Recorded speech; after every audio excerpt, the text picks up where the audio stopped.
Salve, meus queridos. Então vamos lá para mais uma aula.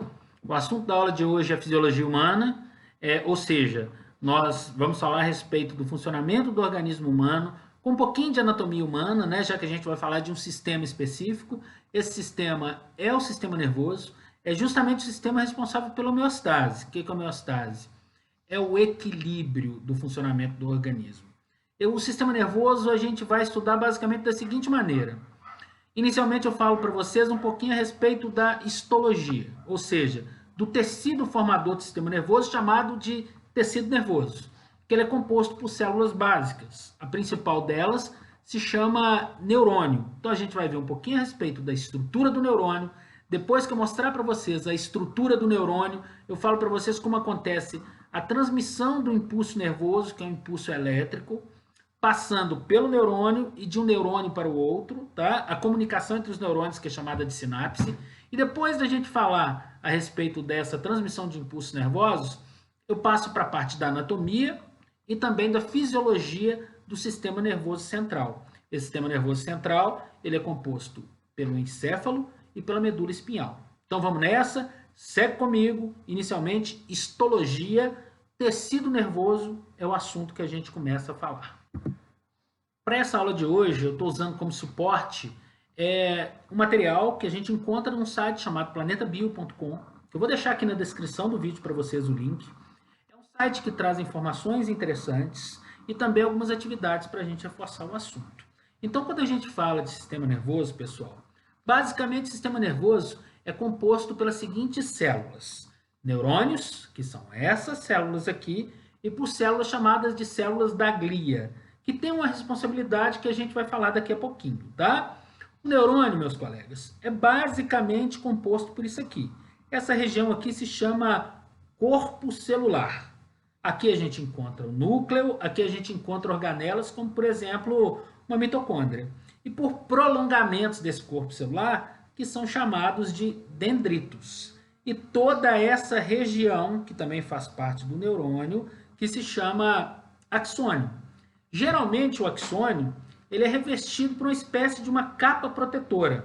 Essa capa protetora seria algo similar a uma capa que envolve um fio, por exemplo, já que a gente fala de impulso nervoso, que é um impulso elétrico, tá? Essa capa se chama bainha de mielina. A bainha de mielina ela é produzida a partir de células que são denominadas células da glia. No caso do sistema nervoso central, essas células são chamadas de oligodendrócitos, enquanto que as demais células, que são as células de Schwann, são elas que nós encontramos formando a bainha de mielina no nosso sistema nervoso periférico.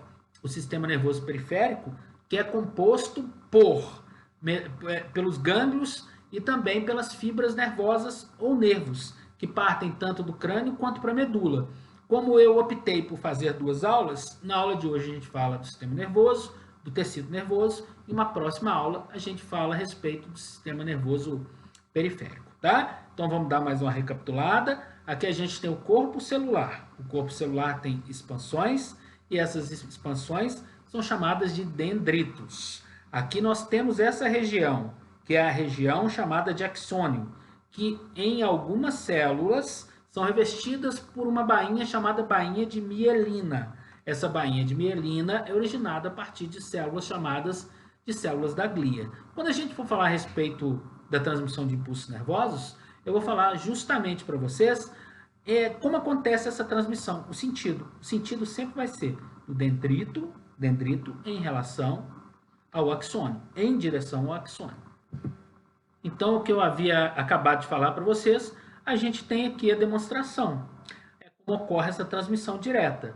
A passagem do impulso nervoso, pelo que vocês podem observar, ó, sempre do dendrito em direção ao axônio e passando de um neurônio para outro através da chamada sinapse. Aqui essa transmissão de impulsos nervosos acontece por meio dos chamados neurotransmissores, que daqui a pouquinho a gente fala a respeito dos mesmos, tá? Acho que ficou claro para vocês como acontece essa transmissão especificamente, para ser mais exato, o sentido de dendrito para axônio e de neurônio para outro, por meio da ação de neurotransmissores, num processo chamado sinapse. Então, para a gente ser mais específico nessa transmissão dos impulsos nervosos, a gente tem um esqueminha aqui embaixo, como vocês podem observar. Esse esquema mostra um neurônio e ele não tem a bainha de mielina, ele é desmielinizado, ok? Vocês podem observar o seguinte, quando esse neurônio está em repouso, ele tem as cargas positivas no meio externo e as cargas negativas no meio interno.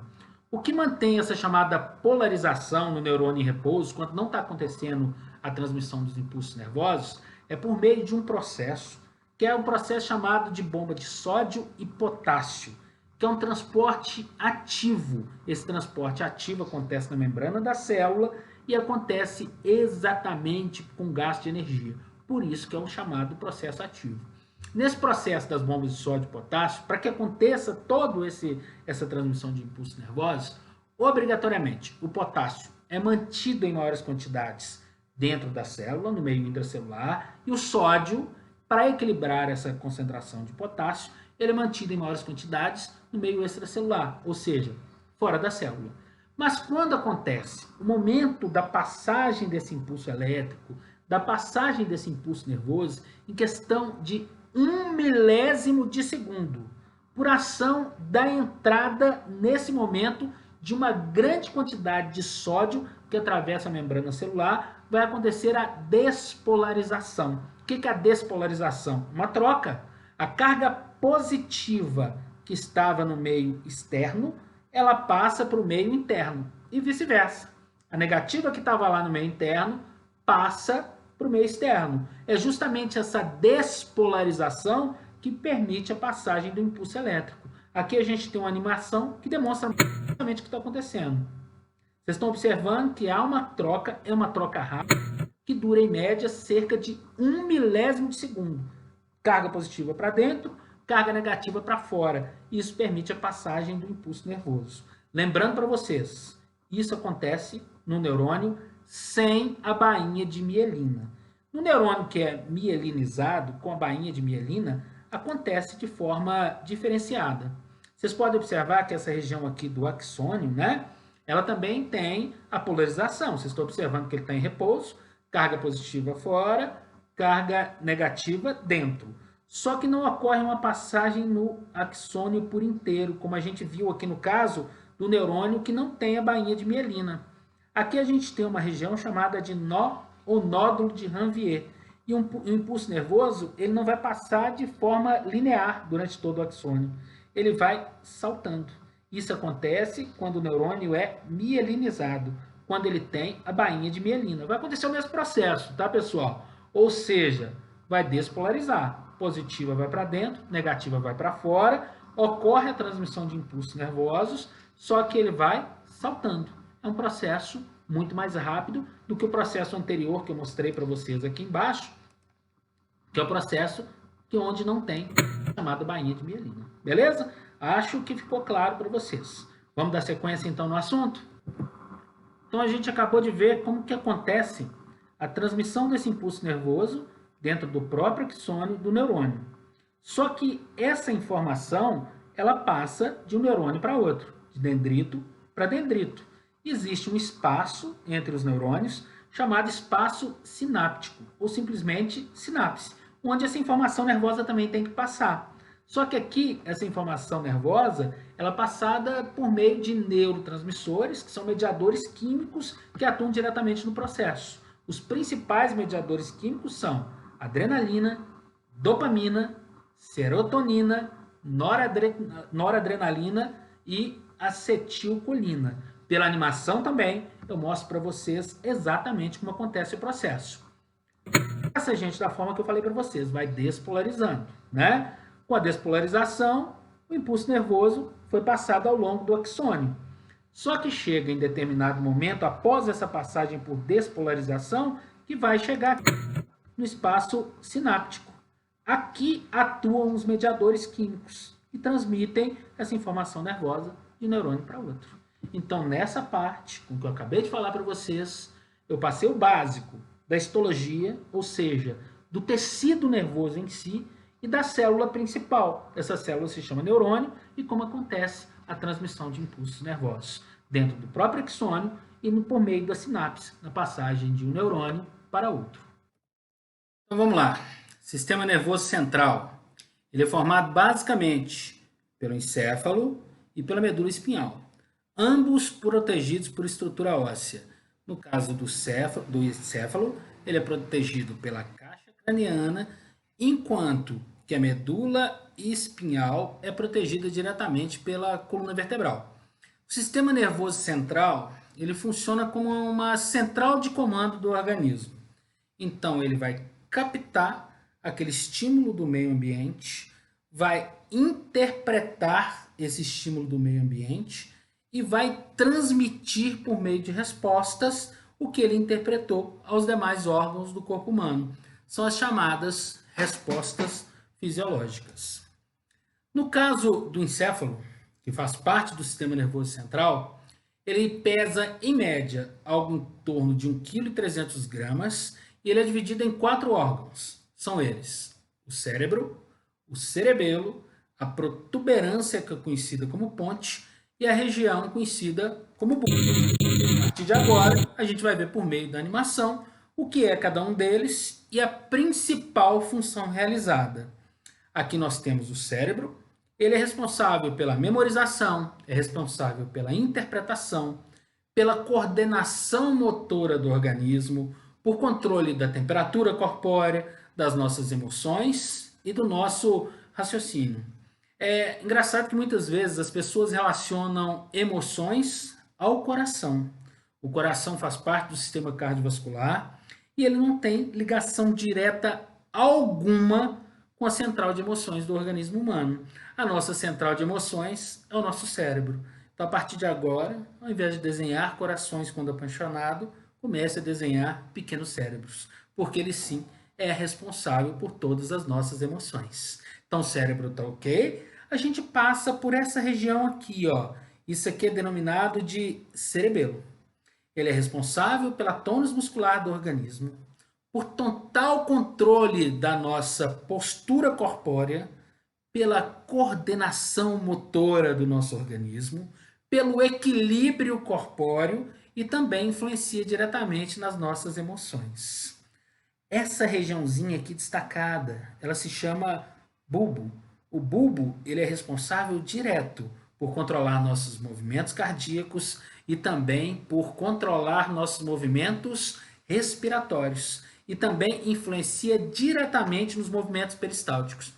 Movimentos peristálticos ou peristaltismo é a contração involuntária da musculatura digestória, empurrando o bolo alimentar desde a boca ao restante do trato digestório. Aqui nós temos uma ligação, é a ligação que acontece entre o cérebro e a medula. É chamado de bulbo ou protuberância, tá? Que além da questão da comunicação entre o cérebro e a medula, ele influencia também nas nossas emoções e também interfere diretamente na nossa pressão arterial, além também de influenciar no nosso sistema e movimentos respiratórios. Nosso cérebro, ele é dividido em duas partes. Essas duas partes são chamadas de hemisférios. Nós temos um hemisfério que é o hemisfério direito e o outro hemisfério chamado de hemisfério esquerdo. São formados por cerca de 2 bilhões de neurônios e são ligados por meio do que a gente chama de corpo caloso. Cada um deles com função específica. O hemisfério direito ele mais interpreta as informações, principalmente as informações geométricas e espaciais. Era relacionado, por exemplo, à matemática, sensibilidade a cores, geometria, etc. Enquanto que o hemisfério esquerdo ele está ligado basicamente na interpretação, é a nossa área da linguagem, é a nossa área da escrita, da leitura, da fonética, da conversação, escuta e análise. Geralmente as pessoas têm um hemisfério dominante. Se você é destro, seu hemisfério dominante é o hemisfério esquerdo.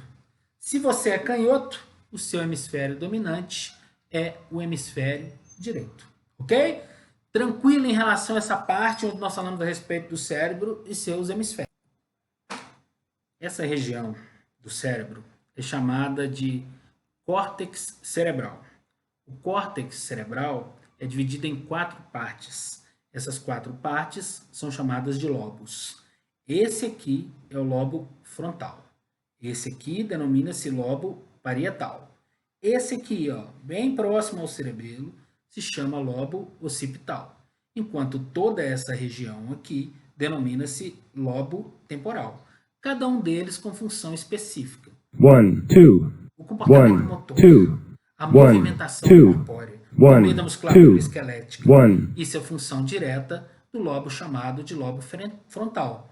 Como também toda aquela área que você adora, a área do raciocínio lógico, está diretamente ligada ao lobo frontal.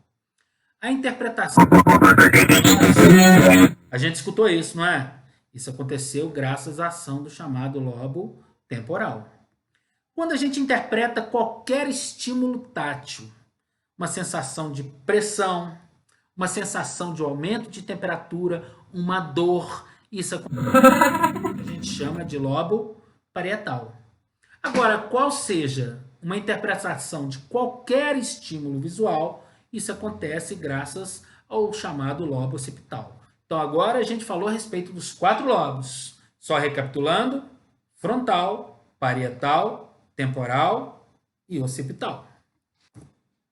O sistema nervoso central, ele recebe uma proteção extra. Essa proteção extra, ela acontece além da proteção realizada pelas estruturas ósseas, no caso, a caixa craniana e a coluna vertebral. Essa proteção extra acontece por meio de 3 membranas. Essas membranas denominam-se meninges. São elas dura mater, pia mater e aracnoide. Então, vamos ver o posicionamento e o básico de cada uma delas. A primeira das meninges é essa aqui chamada de dura mater. É a mais externa. Ela se localiza logo abaixo da caixa craniana. É uma membrana bem dura, resistente e fibrosa. A segunda membrana se chama aracnoide. Ela também é fibrosa e as fibras que a formam, elas lembram uma teia de aranha. Por isso a denominação aracnoide. Ela fica logo abaixo da dura mater e por ela circula um líquido que protege contra choques mecânicos, chamado de líquido cefalorraquidiano ou líquor. A terceira das meninges. Essa terceira meninge, ela se chama pia mater. Ela é a mais fina das 3 e ela está basicamente aderida, ligada à nossa massa cefálica. Essas meninges, elas estão propensas a inflamações. Essas inflamações podem ser causadas por vírus, bactérias ou fungos. E a gente denomina a inflamação das meninges como sendo a meningite. Ok, pessoal? Aqui a gente vê a disposição das 3, dura mater, aracnoide e pia mater. Tranquilo? Vamos dar sequência? Além do encéfalo que a gente acabou de falar, o sistema nervoso central também é composto pela medula espinhal. A medula espinhal é um órgão que tem cerca de 45 centímetros de comprimento. Ela é uma ligação, uma comunicação do encéfalo com os demais órgãos do corpo humano. Ela também é protegida pelas meninges e por uma estrutura óssea. Essa estrutura óssea, eu havia falado com vocês anteriormente, se chama coluna vertebral. Dela saem 31 pares de nervos. 31 pares de nervos chamados de nervos medulares, ou também conhecidos como nervos raquidianos. Além dessa função que eu acabei de falar para vocês, que é a comunicação do encéfalo com os órgãos, ela também é responsável por um processo chamado ato reflexo. Ato reflexo que a gente fala logo na sequência, que a gente fala logo em seguida. O que é o ato reflexo em si? O ato reflexo que acontece na medula espinhal é uma reação involuntária a um determinado estímulo externo. Então, vou demonstrar isso para vocês por meio dessa animação. E nessa animação, a gente vai ver um reflexo involuntário chamado de reflexo patelar. Aquele que acontece quando a gente bate esse martelinho aqui na patela do joelho. Olha o que acontece, gente. Quando eu bati aqui, o impulso nervoso, ele vai passando por meio desse neurônio chamado de neurônio sensitivo, na chamada raiz dorsal. Então, vamos lá de novo, ó. Martelinho, impulso nervoso passando pelo neurosensitivo por meio da raiz dorsal, passa pela substância cinzenta, retorna pelo neurônio chamado de neurônio motor. Esse neurônio motor fica na raiz ventral do nervo raquidiano. E posteriormente nós temos a resposta. Essa resposta acontece no órgão efetor, que no caso é o reflexo patelar. E esse caminho que é percorrido por essa informação nervosa, que a gente viu aqui, ó, o neurônio sensitivo, passando pela substância cinzenta, depois a informação retornando pelo neurônio motor e chegando aqui ao órgão efetor, isso se chama arco-reflexo. Atorreflexo é a reação involuntária que acontece na medula espinhal. E arco-reflexo é todo o caminho realizado pelo impulso nervoso. Então, pessoal, acho que a gente finaliza por aqui o estudo do sistema nervoso central. Em um próximo vídeo, a gente fala do sistema nervoso periférico. Então, até a próxima. Um grande abraço a todos.